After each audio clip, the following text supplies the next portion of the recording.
southern U.S. border as a caravan of thousands of Central American migrants heads towards the U.S. I'm willing to send the military to defend our southern border if necessary. President Trump says it looks like a missing Saudi journalist is dead, and the consequences for Saudi Arabia could be severe. It certainly looks that way to me. It's very sad. We owe the American people to be there for them, for their financial security. If there is some collateral damage for some others who do not share our view, well, so be it. But this year you wanted to spice things up again, right? I get it. You wanted an Indian woman, but Elizabeth Warren failed her DNA test.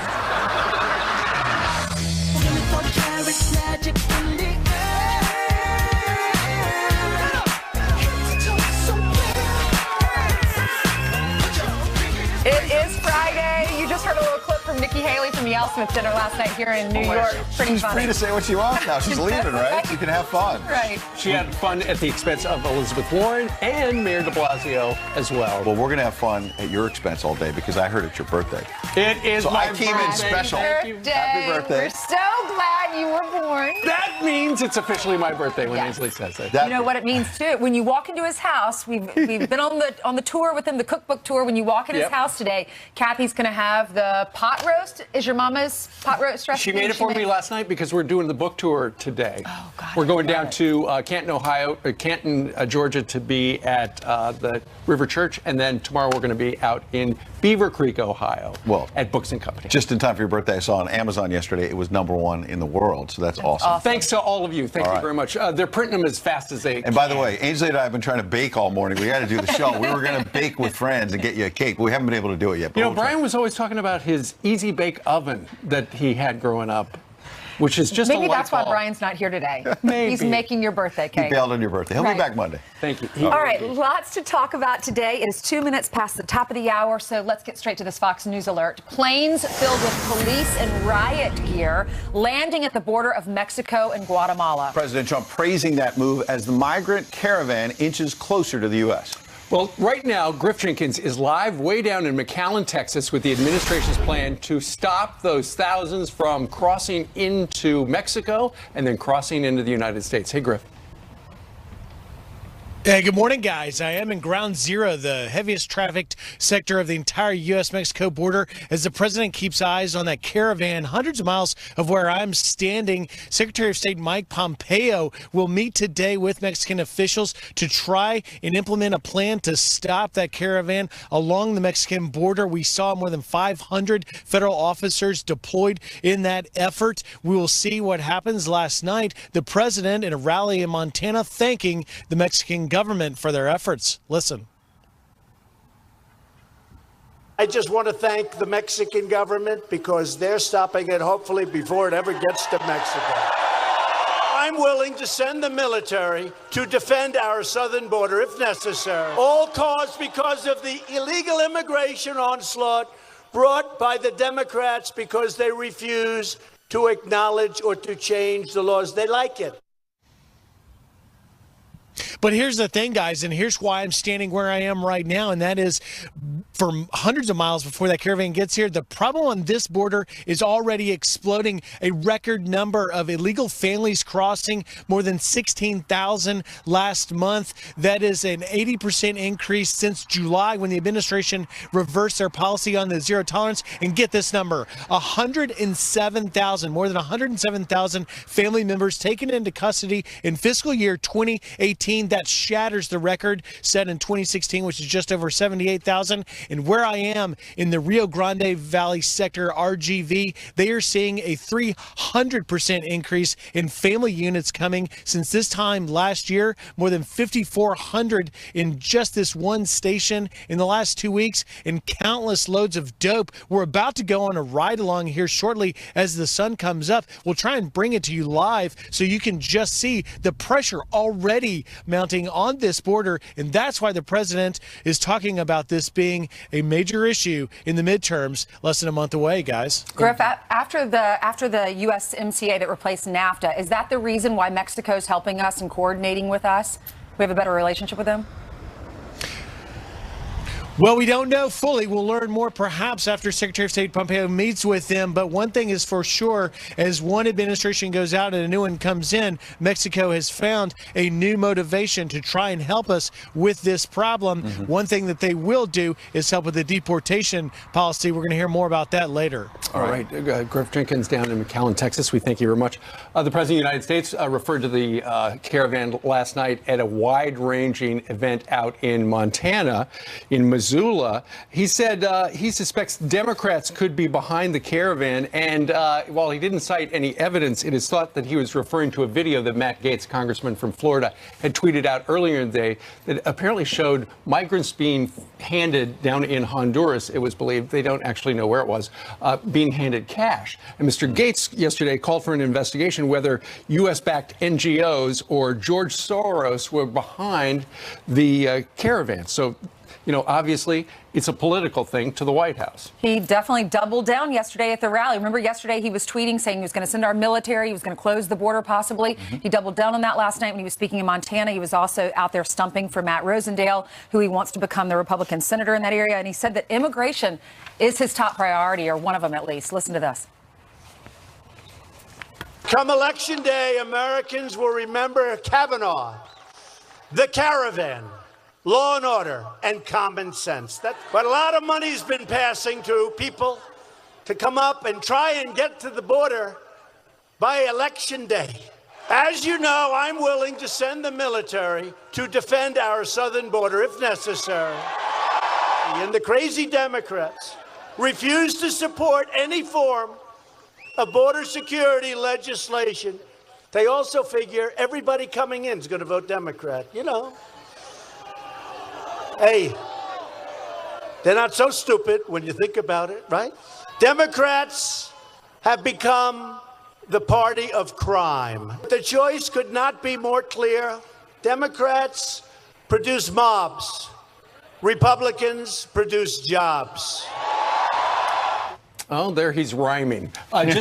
Just to be clear about the Matt Gaetz video that he tweeted out and then the president tweeted out, it was suggested earlier that it was shot in Honduras, but now they don't know exactly where it's from. Mr. Gaetz said, I got it from a Honduras official, and so that's why I thought it was from there. They don't know exactly what the nature of it is. Nonetheless, Mr. Gaetz is calling for an investigation. Well, look, this plan with the U.S. and Mexico should mean that the caravan is handled better than it has before. The UN is supposed to be setting up shelters along the Mexico Central American border to process and make sure people really are refugees and that they're not being handed cash or being directed to do bad, cross the border into Mexico and then into the U.S. and do bad things. And then once under this new plan as well, if any of these migrants do cross into the U.S. and we find out that they are not legitimately refugees, they've made it through somehow, the new plan says we can send them back to Mexico legitimately, and Mexico is going to accept them. So you hope that that plan is in place. That's what the Trump administration certainly hopes. Rush Limbaugh was on with Sean Hannity last night talking about cracking down on illegal immigration is a key part of a pushback against the so-called blue wave. Watch. I think there are things that have yet to happen that are going to determine outcomes in some races that we don't know. So it's still very hard to predict.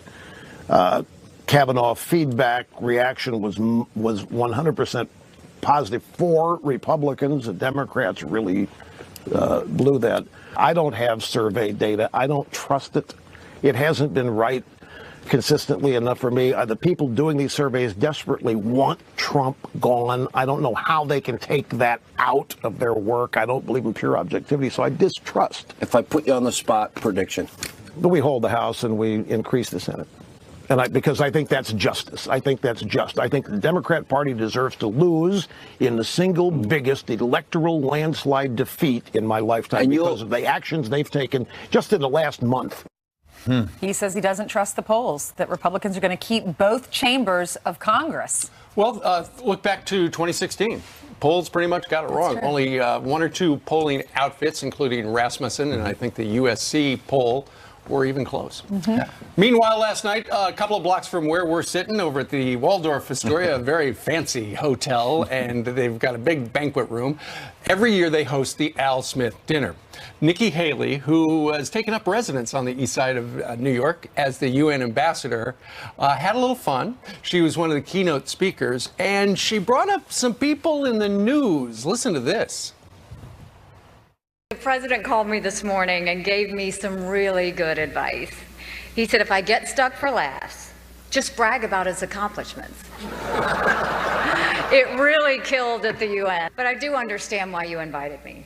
2 years ago, President Trump was here and he made some waves. Last year, you went with Paul Ryan, who's a Boy Scout, and that's fine, but a little boring. So this year, you wanted to spice things up again, right? I get it. You wanted an Indian woman, but Elizabeth Warren failed her DNA test. When the president found out that I was Indian American, he asked me if I was from the same tribe as Elizabeth Warren. Oh boy, poking a little fun at the president as well. I know. She said, the president told her, she said, did we play that in the soundbite? Because I was talking to you in the beginning of that. But she said, the president said, if you run out of jokes, just brag about me. It really went over really well at the UN. That's right. As it turns out, it was not at the Waldorf Astoria. It was at the New York Hilton. Because the Waldorf, unfortunately, they've always had it at the Waldorf, and it's such a fun event. And the dais is behind the person who speaks, and it's just, it looks like a choir in a church. You can see all these celebrities behind the speaker. And they try to figure out who to put next to whom. Right. And Al Smith was governor of New York, I think 4 times, right? He's a politician in New York, and his family has continued the Al Smith dinner.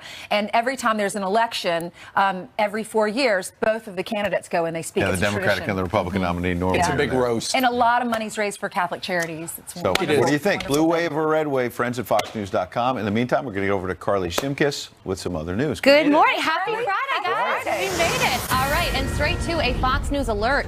Several sailors hurt after a Navy helicopter crashes on the USS Ronald Reagan's flight deck in the Philippine Sea. Fox News confirms 2 pilots and 2 crew members were in the MH-60 Seahawk when it went down shortly after takeoff. Everyone is expected to survive, the cause under investigation.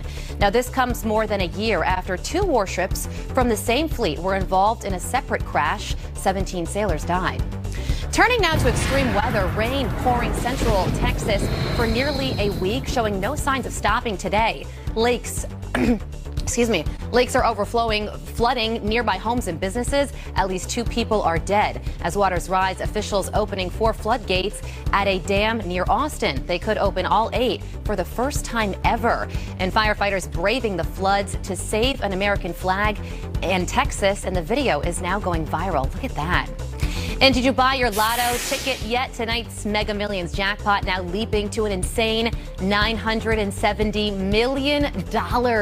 Your chances of winning it all is just 1 in 302 million. Tonight's drawing is the 2nd largest U.S. jackpot in history. And those, guys, are your headlines. You have a better chance of getting struck by lightning, just so you know. Yeah, and probably bitten by a shark and all those things combined. Right. All right. Well, if I win, we're going to throw a big birthday party for Steve. Oh, thank you. Oh, I already have my tickets. All right. Meanwhile, thank you, Carly. Want to vote, but you're not a citizen? No problem. Democrats will check the box for you. Oh, boy. What am I talking about? We got details on that coming up. And just when you thought Rosie O'Donnell could not get any more unhinged, well, she does. I want to send the military to the White House to get him.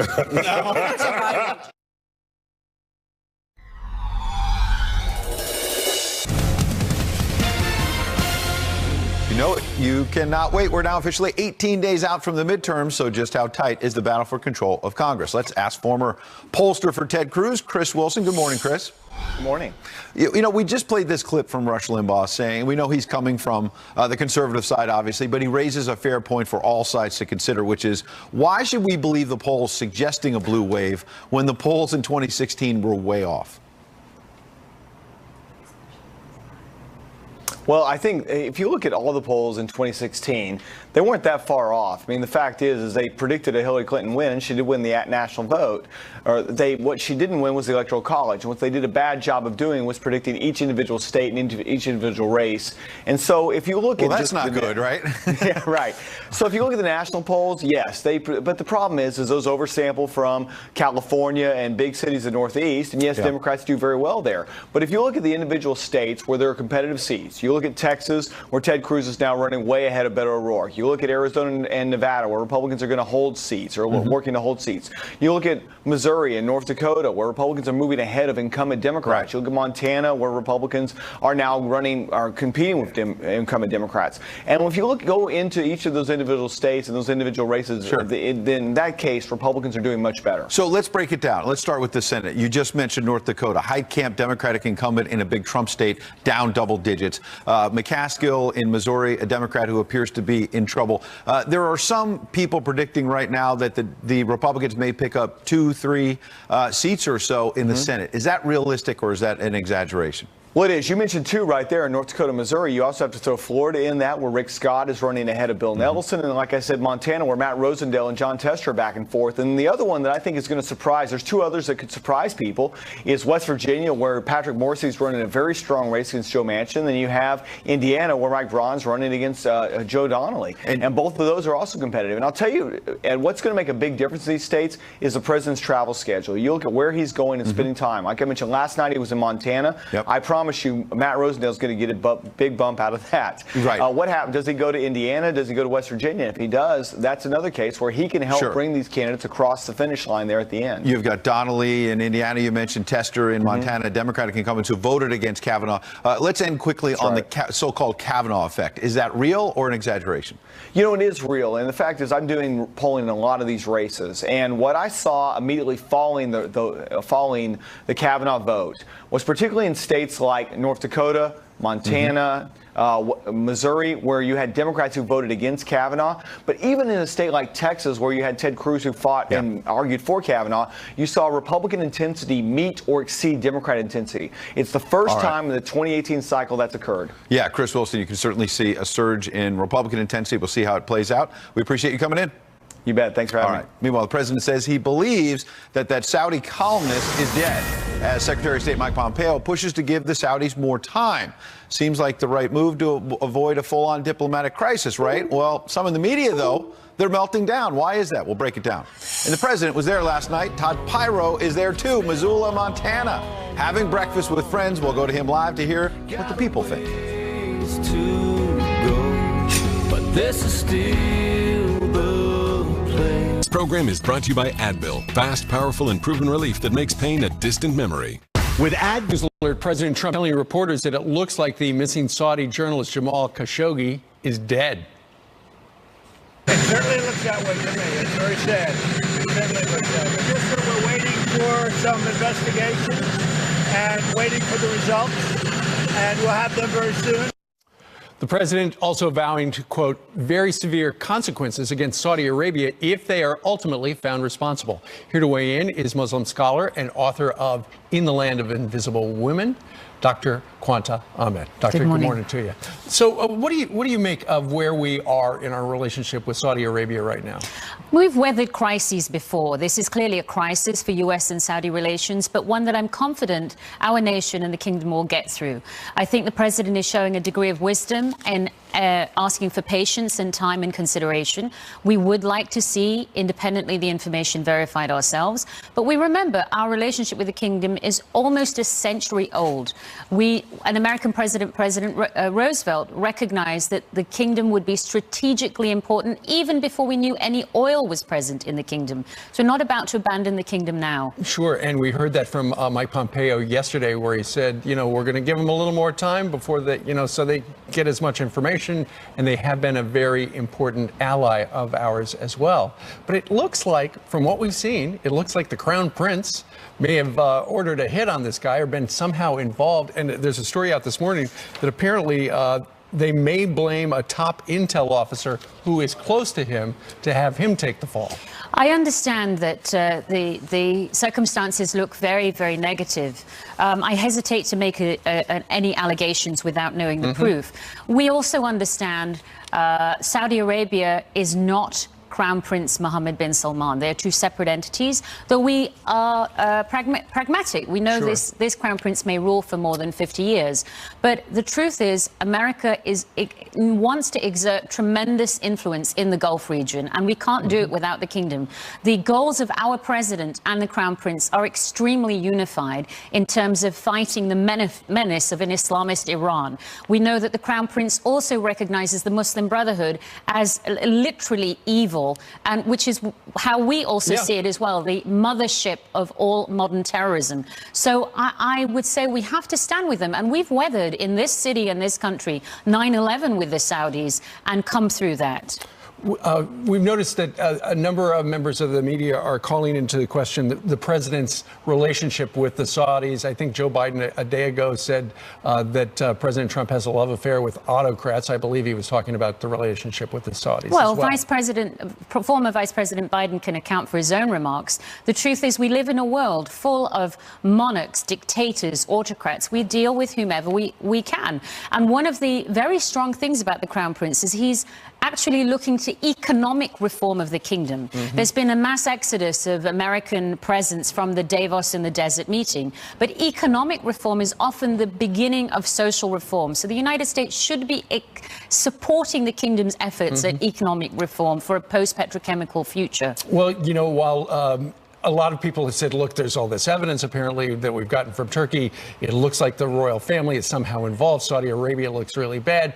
But the president's demeanor and his approach has been, OK, it looks bad, but let's wait until we find out exactly where the chips fall. It's not only looks bad, but it is bad. However, we recognize that this Crown Prince has centralized power more than many previous monarchs.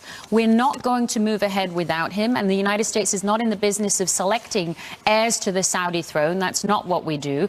But I think this is a time for the United States to push for its goals in the region. Now maybe we can say to Saudi Arabia, we want you to stand with us even more firmly against the Houthis, against Hezbollah. Maybe we want to push Saudi Arabia really to see a peace solution in Israel and Palestine. So there are many things we can gain. And remember, those who are gaining from the humiliation of the kingdom, Turkey, Qatar, and Iran, whose goals are sometimes counter to that of the United States. Let's not forget that. Well, let's see what the Saudi kingdom does come out with an answer. It's going to be forthcoming. Dr. Ahmed, thank you very much for joining us live. All right, it is 6:29 right now here in New York City, and the president back to his strong message on border security, trashing catch and release. What he says is making the problem even worse coming up. And Cory Booker, the senator from New Jersey, says Canada is more American than America. Listen. I can't stand how they're out American than us in Canada. Trudeau, give me a break.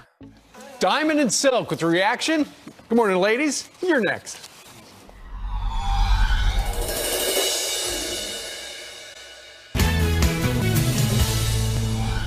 We have the dumbest laws anywhere in the world. Somebody comes in and we say, excuse me, a foot hits the ground. You know, if a foot hits the ground, we're not allowed to say, hey, go back. Every other country in the world, they say, go back. And we have hardened criminals coming in. It's called catch and release. You ever hear this one? You catch them, you find out about them. Even if you find out bad things, you catch them and you release them. And I will say, I have caused the problem because I have created such an incredible economy. I have created so many jobs. I've made this country with you so great that everybody wants to come in. So they're all pouring in or trying to. Big night in Missoula, Montana. That's right. Let's bring in Diamond and Silk, the social media stars and Trump supporters, to get their reaction from those sound bites from the rally last night. He was talking about catch and release and just saying, you know, everyone wants to come in. The economy's great. He's made the economy great, and people want to come in. They get to our country. They put one foot on American soil, and we have to release them into our country. What were your thoughts? Listen, I think that the president, first of all, the rally was amazing last night. Yes, it was. And he's right. Catch and release. It's a stupid policy. Listen, catch and release are for fish, okay? That's right. Sanctuary cities are for birds, okay? That's right. Listen, when you come into this country, come in here legally. Do it the right way. And if you're seeking asylum, go to the ports of entry. Don't just walk into our country and then we release you into the population, which is dumb, and we don't even know who you are. That's right. You can't do that in their country. Absolutely. You cannot do that. So when you come over here, you have to do it the right way. That's right. Well, Diamond and Silk, here's the thing. Catch and release is the law of the land. If the president wants to change it and if Congress wants to change it, Congress has got to change it. And apparently there has not been a majority in Congress who have wanted to change it. Well, we're going to have to we're going to have to get up in Congress' face and hold them accountable. That's right. They're going to have to change that law because that law is dangerous. To allow illegal aliens to come over here and then you release them into the population, anything can happen. That's how people form gangs. That's how people get killed. We have to know who's walking among us. You wouldn't just open up your door and let anybody in and just release them in your house to do whatever, to cook up your food, to wash up your clothes, to use up your laundry detergent. Would you? You have to know who's coming into your house. That's so right. Congress need to get to work, do their job, and work for the American people. Change this law. Well, that sounds like some common sense, which the president used that phrase last night in Montana, that this midterm election will be about common sense. But he's got Republicans leading on Capitol Hill, and they haven't dealt with some of these big illegal immigrant issues. So the president talked yesterday about maybe sending the military to the border. Well, Rosie O'Donnell had a response to that. Listen to this.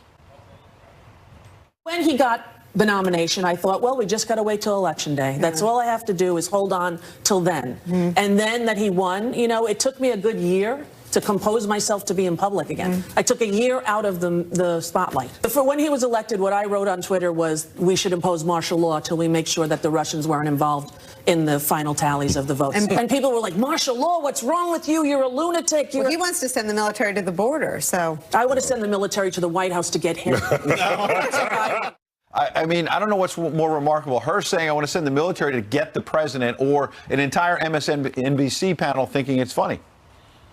I find that not funny. You know, Rosie O'Donnell, she said she took a year off. She should have took a year to pack up her bags and her rags and move to another country like Venezuela, because she said that if he become president, she was going to move. Why didn't she do that? That's what she should have done. And she talking about somebody sending the military to our president. Maybe we should send the FBI to her, because she did break some, violate some finance laws when it comes to campaign contributions, did she not? Yes, she did. She's done some other damnable things. So maybe we should send the FBI to her. And it's individual like her that continue to keep this country stuck in a rut. You know, I don't have a problem purchasing a ticket, a one-way ticket for her to go to another country, because we don't need individuals like that in this country stagnating it. Well, I'm not sure the president's going to send the FBI after her, but when you talk about one-way tickets, it sounds like Cory Booker, last we left him, he was playing Spartacus in the Kavanaugh hearings. Now he seems to be saying it's time to, he's talking about how Canada is out-Americaning America. Listen to this. I can't stand how they're out-Americaning us in Canada. Trudeau, give me a break. Why do these senators like to go out and seem to talk America down? You know what? Because he has such disdain for this president. He's clueless. He don't even see how President Donald J. Trump is making America greater than we've ever seen it before. How the economic opportunity is available for minorities in this country. How people can pick and choose their jobs, because he is clueless. And if he don't like the way America is operating, then why don't he pack his rags and his bags and move to Canada? That's right. I think we've got Rosie down in Venezuela and Cory Booker up in Canada. We're sending people all around. The FBI's going out. Get them on out of here. Get them out of here, because it's dumb individuals like Cory Booker that sits there, been in these different positions, and have did absolutely nothing to benefit the American people. A lot of celebrities. It's individuals like that. Well, a lot of celebrities promised to move to Canada if Donald Trump was elected. He got elected. Did they do I didn't see it. No, I don't think. I think zero. They took a year off. All right, Diamond and Silk joining us from Diamond and Silk World Headquarters. Ladies, thank you very much. Have a good weekend. Thanks, ladies. All right, let's hand it over to Carly, who has some headlines for us. Good morning, friends. How are you? And take a listen to this. Remember when the Obama administration labeled the Fort Hood shooting a workplace violence. Well, newly released jailhouse letters from shooter Nidal Hasan reveal he thought it was a good idea to kill soldiers because they did not follow Sharia law. He also said he carried out the attack to guarantee a place in heaven for his mom. Hasan shot and killed 13 people on the Texas base in 2009. He's now appealing his death sentence. Texas Democrats accused of mailing voting applications to non-citizens. The Public Interest Legal Foundation showing the form that are pre-filled out with boxes checked off saying the applicant is a U.S. citizen over the age of 18. A complaint now under investigation. Texas Governor Greg Abbott says if it's true, there will be serious consequences.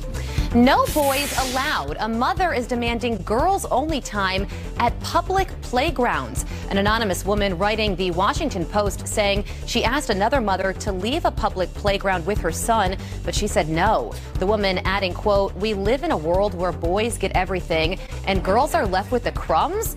The Post reporter answering back saying what she did was terrible. And a small-town store is making big bucks selling all things President Trump. The Trump store is the only one of its kind and has things like Make Your Birthday Great Again cards and adorable, deplorable shirts. I am a very conservative Republican, and I like people to know that that's who I am, and I feel proud to wear it. The Arizona store, originally a Trump campaign headquarters, opened after the president was elected in 2016. Adorable, deplorable shirts. How cute is that? We should have shopped there and gotten a card for Steve because today's his birthday. We could have said, "Make your birthday great again." Well, we can say it right now. Make your birthday great again. Thank you very much. Happy birthday. It's faster than going to Arizona. Thank you, Carly. I know what will make your birthday even better. What's going that? out to your friend Janice. She's Hey, ready. JD. She's dancing. I'm dancing for Steve's birthday because I know you love it. You're dancing because it's freezing outside. That and it's Friday. Friday dance party. Let's take a look at the maps real quick. Happy birthday, Steve Ducey. We're so glad you were born. Here across the Northeast, it is cool, cooler than average. 44 here in New York. It's in the 30s across portions of the interior Northeast and the Great Lakes. Freeze advisories are in place. Yes, it helps if you're dancing. Past 24 hours, we do have some showers moving across portions of the Midwest. Unfortunately, Texas, you're dealing with more rain in your forecast. Heading into the weekend, South Texas and West Texas, you're going to get the bulk of the rainfall, but we still have flood advisories where things are really dangerous with those rivers that continue to rise. So we will continue to monitor that. If you live in Texas, just be aware, know what to do if there's a watch or a warning in your area. All right, it's Friday and it's Steve Ducey's birthday. And there's one guy behind you watching. Hey, say happy birthday to Steve Ducey. Happy birthday, Steve. It's complete. Awesome. Fantastic. Supposed to dance like nobody's watching, but there was somebody out there. There was the one guy, one guy. then it was also on TV. Oh, yeah.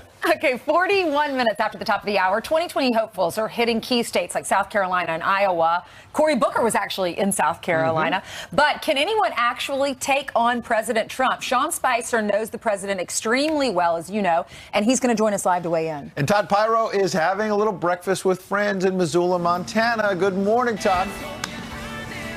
Good morning to you all. Happy birthday to Mr. Ducey from the Ox here in Missoula, as it's known. As a little bit of a historian, as I know Mr. Ducey is, President Ford's son actually worked here at the Ox when he was in college. Will President Trump's visit here work to put Matt Rosendale over the top? We're going to get into that when Fox and Friends returns.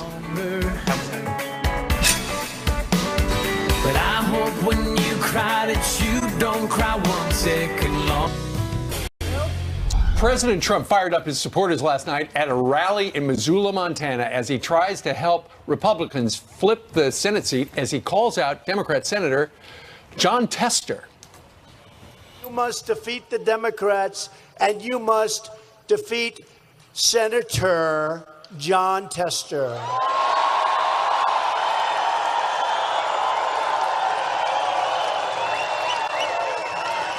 I mean, he's a super liberal. How do you, I know you people. I won by a fortune of votes, right? Like many, many, many votes. And I know you. You know me, I know you. How the hell did you ever elect that guy? So forget about the pundits. How do voters actually react to all of this? We sent our own correspondent here, Todd Pyro, to the Oxford Cafe. They call it the Ox in Missoula, Montana, where he's having breakfast with friends. Good morning, Todd. Good morning, guys, to you. Yeah, and what's so interesting about this race, it wasn't on a lot of watch lists up till a couple months ago. Jon Tester seemed to be running away with it. The Republicans really couldn't galvanize behind a candidate, but all that has really changed here over the course of the last couple months. Jon Tester versus Matt Rosendale. That's the reason President Trump came here last night. And we have two people who attended that rally. Todd, a really good name, if I don't say so myself, and his lovely wife, Teresa. Todd, let's begin with you. A new Fox poll lists the economy as a huge issue going into these midterms. You are general manager at a lumber distribution company. You're a bottom line guy. You say President Trump and Matt Rosendale are bottom line guys. Why? Well, it's just our country. We need that now. We need to get to a point to where we have this understanding of, our dollar only goes so far.